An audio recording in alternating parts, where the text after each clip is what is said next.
Hi friends, ఎలా ఉన్నారు? బాగున్నారా? ఈరోజు నేను బీరకాయ కర్రీ అండి. నేను బీరకాయ కర్రీ చేశాను. వీడియో మీతో షేర్ చేయాలని వీడియో చేస్తున్నానండి. బీరకాయలు మంచిగా పొట్టు తీసి ఇలా వాటర్లో వేసి కడిగి చిన్న చిన్న ముక్కలుగా కొయ్యాలండి.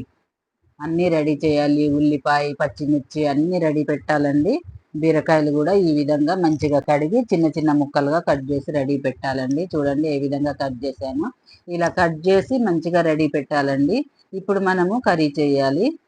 ఇలా బీరకాయలు మొత్తం కట్ చేసి పెట్టాలండి. చాలా బాగుంటుందండి బీరకాయ కర్రీ చేస్తే, చాలా టేస్ట్గా ఉంటుంది.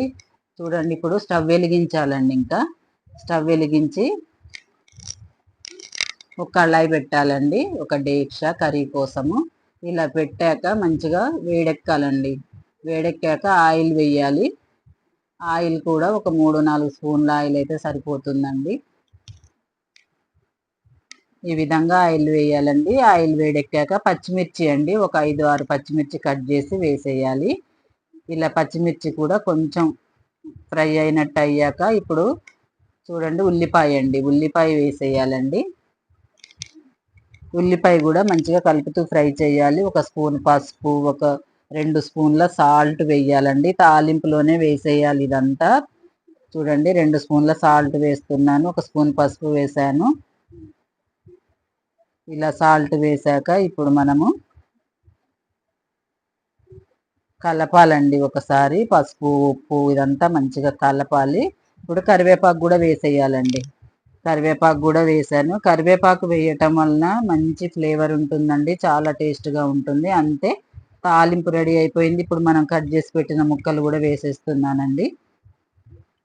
చూడండి ఈ విధంగా ముక్కలన్నీ తాలింపులో వేసేయాలి. తాలింపులో వేసాక మంచిగా కలపాలండి. ఈ విధంగా తాలింపు అంతా మంచిగా కలపాలి. బీరకాయ కర్రీ చాలా తొందరగా అయిపోతుందండి, చాలా బాగుంటుంది. టేస్ట్ కూడా చాలా తొందరగా మగ్గిపోతాయి. ఇప్పుడు మూత పెట్టాలండి. మూత పెట్టి ఒక 2 మినిట్స్ మూత పెట్టి, మూత తీసాక చూడండి మంచిగా మగ్గి ఉంటుంది. ముక్కలన్నీ చక్కగా మగ్గుతాయండి తాలింపులో. తొందరగా అయిపోతుందండి. ఈ విధంగా కొంచెం మగ్గి కొంచెం వాటర్ బయటికి వస్తుందండి. ఇలా కలపాలి. ఇప్పుడు ఇదంతా ఇప్పుడు కారం వేసేయాలండి. కారం మన టేస్ట్కి తగ్గట్టు, కొంచెం ఎక్కువ ఉన్న ఇది కొంచెం కారంగా ఉంటుందండి, అందుకే కొంచెం తక్కువగానే వేసుకోవాలి కారము. నేనైతే ఒక 1.5 స్పూన్ అట్లా వేస్తున్నాను. మీరు కూడా మీ టేస్ట్కి తగ్గట్టు వేసుకోవచ్చు.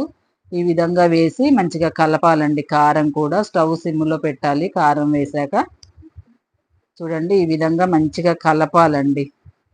కర్రీ అంతా మంచిగా కలపాలి. ఒక 2 మినిట్స్ ఇలా మూత పెట్టాలండి.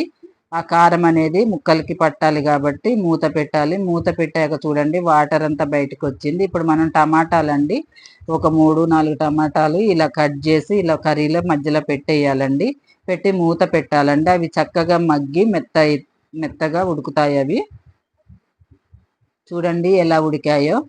బీరకాయలో ఉన్న వాటరు, టమాటాలో ఉన్న వాటర్ మొత్తం బయటకు వచ్చిందండి. గ్రేవీగా అయిపోయింది.